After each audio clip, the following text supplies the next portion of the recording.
paddy-produced flour that can be used to make ugali and porridge. And TV's Ruth Samwe tells us more.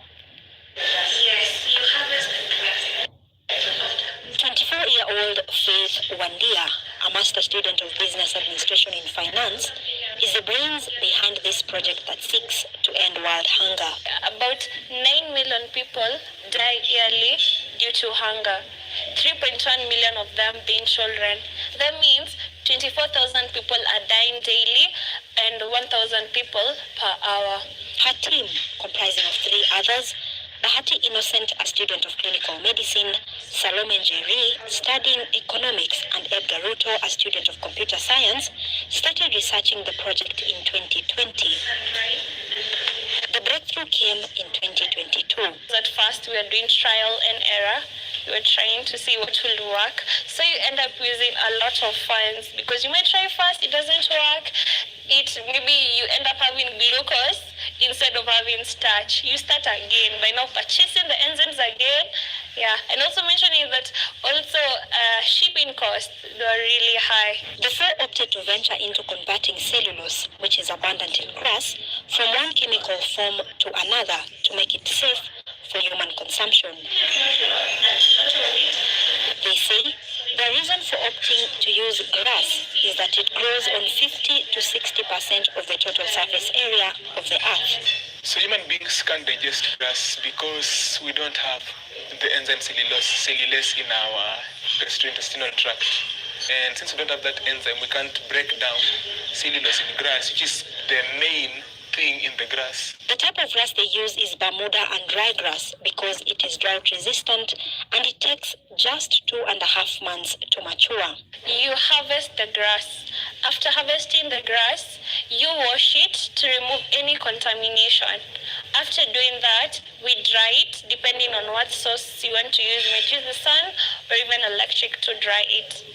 After drying it is when we grind it into becoming a powder that we call cellulose powder. That cellulose powder is where now we add our enzymes, which are used to break down now the cellulose into becoming starch. We have the necessary temperature, necessary pressure, necessary conditions for the reaction to occur. The grass itself is already at the ideal state in which it can now react.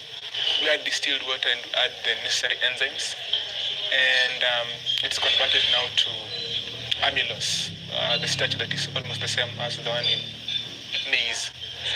The texture is the same, the smell is the same. Once the reaction is complete, the resulting product has to pass the iodine test to check for starch. When I started doing this project, I had goals that I wanted to achieve at the end, of which I have been able to achieve, and I'm excited because I know with this product, we're going to save so many lives, and the deaths and the number of people who are going to bed hungry is going to reduce. We already started the process of protecting the intellectual property. We've already booked and the process with the Kenya Industrial Property Institute, who have taken up the issue. It takes a period of time, but we've already started the process of patenting the product.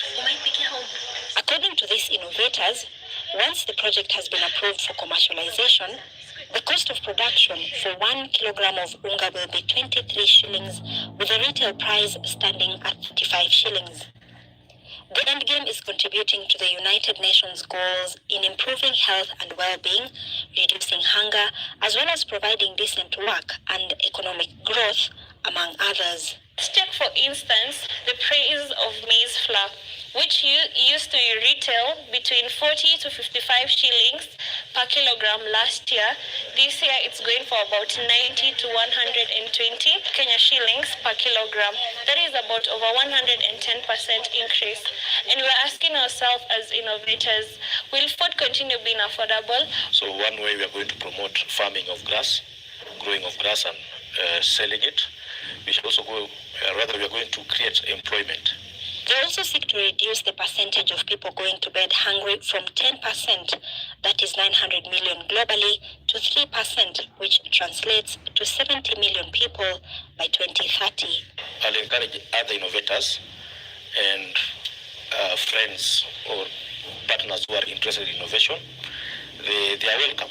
We will receive or accept any kind of support that will facilitate us achieve the overall goal. So far, the university has also come in handy to provide this platform for our innovators. This innovation comes amidst a hot national debate on the consumption of genetically modified foods. Some people may be concerned and ask, are these genetically modified organisms that is in form of, let's say, the plants or the end product? But I can say no. This isn't GMO. It is simply a chemical that has been transformed from one form to another. From the farm to the lab, where it has been tried and tested that it is fit for human consumption, and finally to our plates. But the only remaining part is approval from the Kenya Bureau of Standards before it is rolled out for mass production. I have to test it. Oops. Actually, it tastes like ugali. Ruth Sarmui, NTV. How to take a normal ebook from Google Docs and turn it into a beautiful flip book or ebook.